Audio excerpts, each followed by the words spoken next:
The film opens. A lone transport boat cuts through a cold gray fog, heading straight for a place built to swallow hope. A place the government calls escape-proof. A place criminals call the end of the world. But for one man, it becomes a challenge. We see a prisoner sitting perfectly still among shackled men. Frank Morris. A quiet mind, a sharp thinker, a man the system never managed to break. He has escaped from every prison he's ever been thrown into, and today, they're sending him somewhere no one has ever escaped from, Alcatraz. As the boat approaches the island, the waves slam harder against the steel hull, almost as if the ocean itself is warning him, turn back, this place destroys people. But Frank doesn't flinch. His eyes stay fixed, measuring the walls, the distance, the guards, the layout, already studying a place he hasn't even entered yet. The moment he steps off the boat, the island's brutality hits. A freezing wind cuts through him. Guards shout orders like machines. Prisoners are treated not like men, but like problems the world doesn't want to see again. Alcatraz doesn't just cage your body, it cages your mind. Frank is processed like an object, stripped, scrubbed, numbered, and marched into a cell block that feels more like a graveyard with electricity. Steel bars tighten around him, clanging shut with a brutality that echoes through the entire block. This is not a place for second chances. This is where hope goes to die. But Frank's face stays unreadable. He isn't here to surrender. He's here to survive. We see him studying everything. The guards' walking rhythms, the cracks in the walls, the distance between cells. He notices things no one else does. A tiny draft through the vent, a hollow echo in the concrete,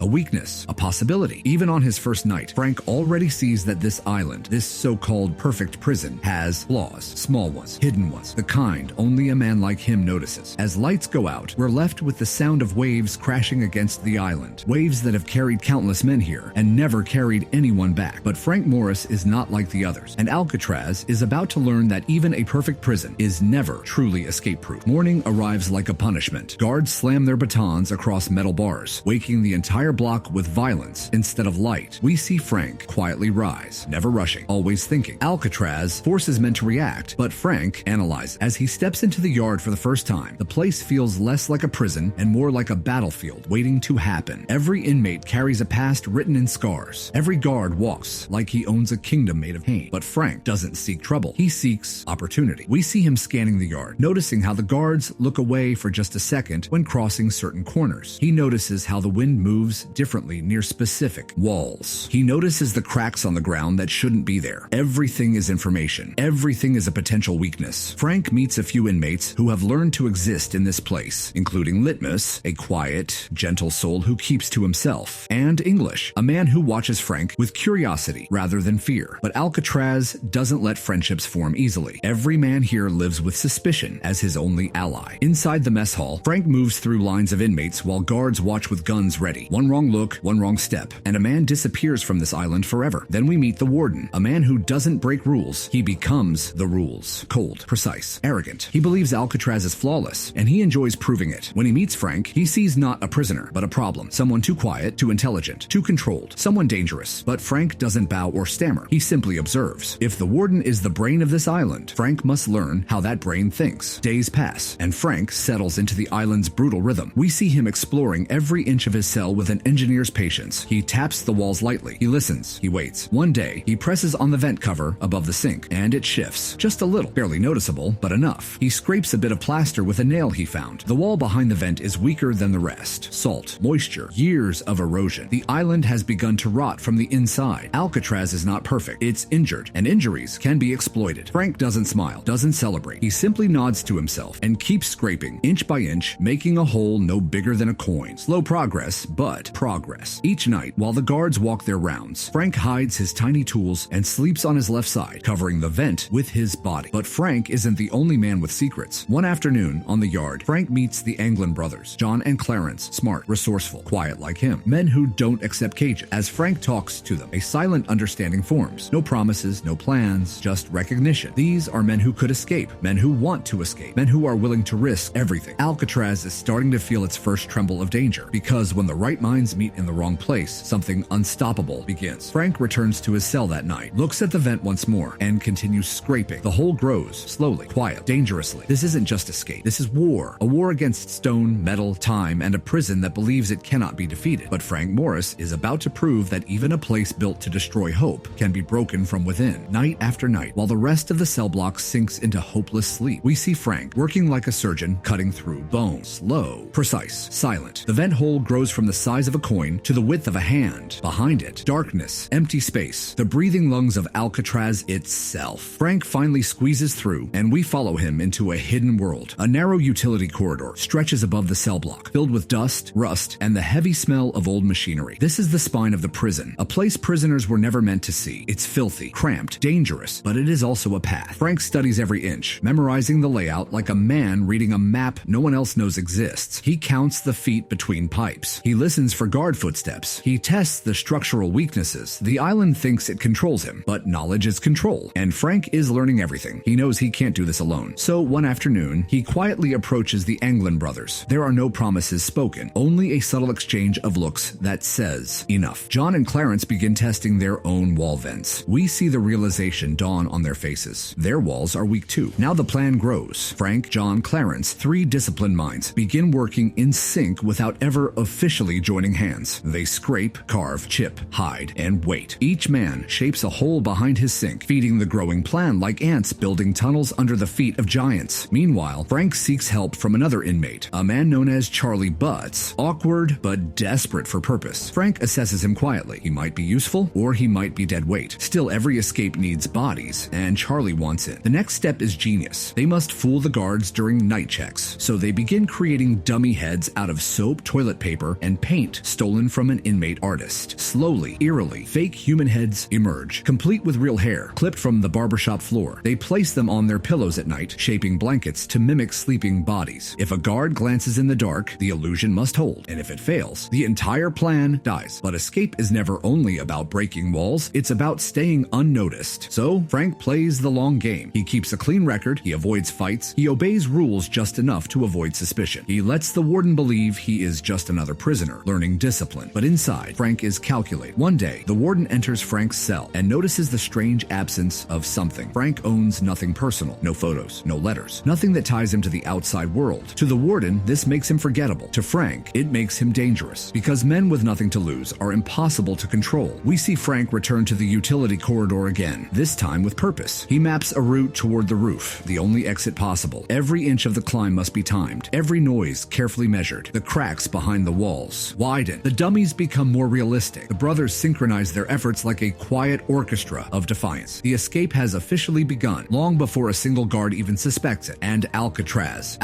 doesn't realize that for the first time in its history, someone is rewriting its destiny. The deeper we go into this plan, the more impossible it feels. We're watching men carve hope out of concrete, and now they must build the one thing no prisoner should ever touch: a raft strong enough to cross the freezing, violent waters of San Francisco Bay. Frank studies the weather, the tides, the direction of the wind. He learns the patterns of the waves hitting Alcatraz like a heartbeat. If they're wrong by even an hour, the ocean will swallow them whole. Then comes the genius part. They begin collecting raincoats, one coat at a time. 2 here, 3 there, stolen, traded, scavenged, never enough to cause suspicion, but enough to start building something unthinkable. Frank tests the rubber texture. He knows it can be sealed. He knows it can float. He knows they need at least 50 coats to survive the water. Slowly, the pile grows. In a hidden corner of the utility corridor, a place no guard ever checks, the men begin assembling the impossible. They cut and glue. They patch and seal. They turn scraps and stolen tools into a life raft big enough for 4 men. This is engineering born from desperation, and it works. The night chosen for freedom arrives wearing a thick blanket of fog, the kind of fog that swallows sound, blinds guards, and hides miracles. It's the perfect night, or the most dangerous one. Lights go out across the cell block. Guards perform their final check. Frank lies still on his bunk, but the body on the pillow isn't Frank. It's the dummy head, painted, hair trimmed, sculpted for this moment. Hours later, guards walk their rounds. A flashlight sweeps Frank's cell. The dummy head stares back. The guard leans in and recoils. Alarm bells explode across the island. Sirens scream through the night. The warden storms into the cell block, eyes blazing with rage. 3 empty beds, 3 holes in the wall. The impossible has happened. Alcatraz, the strongest, cruelest, most escape-proof prison ever built, has failed. If you enjoyed this dramatic and emotional breakdown, make sure to like the video, subscribe, and turn on the bell notification so you never miss another cinematic recap. Tell us in the comments which film you want next, and we'll bring the story to life, just like this one.